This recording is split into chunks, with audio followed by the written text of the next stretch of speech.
برابر اسرائیل درونتان حرکت کنین. یهود، نفس، شیطان. در برابر شیطان اول حرکت کنیم. و قرآن کریمه که سوال کردیم جوابش مان.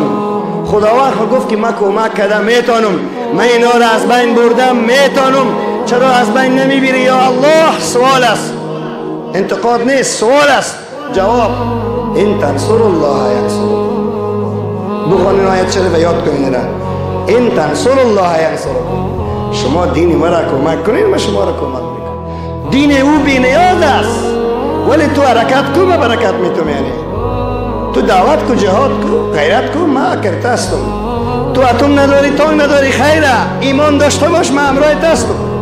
تو اقلا محبت با کافر نکو، من با تو هستم. کشور دوست امریکا نمیگفتیم، ما چندین بار نگفتیم. من منظورم کلانای ما نگفتن.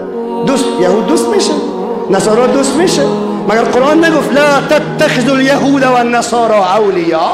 نگفت قرآن لا تتخذوا اليهود والنصارى اولیاء؟ حالا امروز چی به ما بگویم که الان چرا این کار کردی؟ خود دوستت است بزرگوار، بگرد از دوستیش، منکر شو از دوستیش. دوست ما الله هست. الله برای ما کافی است، برای ما شافی است، برای ما بس است. مگر نگو فمن یتوکل علی الله فهو حسبه؟ ماشات ما را کی میته؟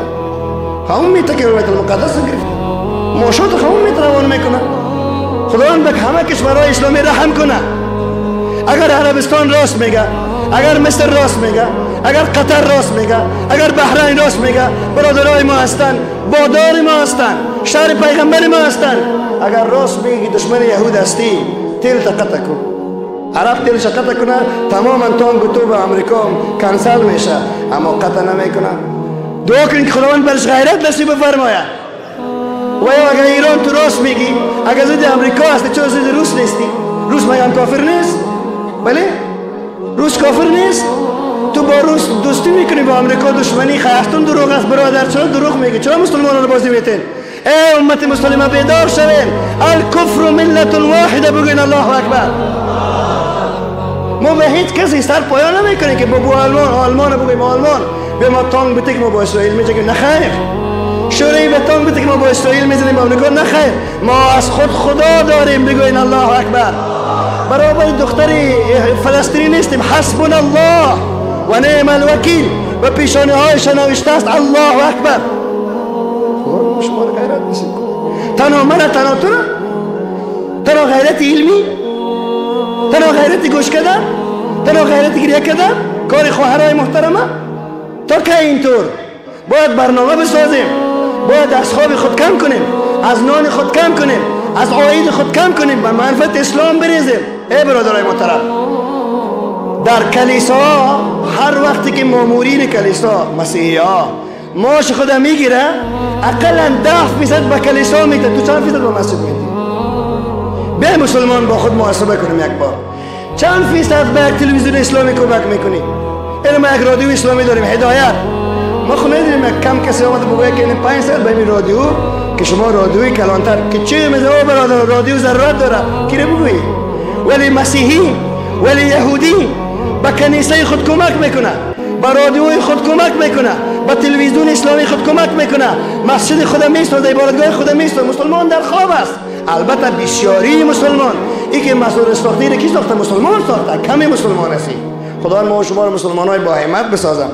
جهاد مالی، جهاد علمی، جهاد سیاسی، جهاد فکری، جهاد اقتصادی، جهاد اخلاقی، جهاد دعوتی، جهاد مسلحانه، جهاد اتمی، کلش جهاد است. جهاد تحصیلی.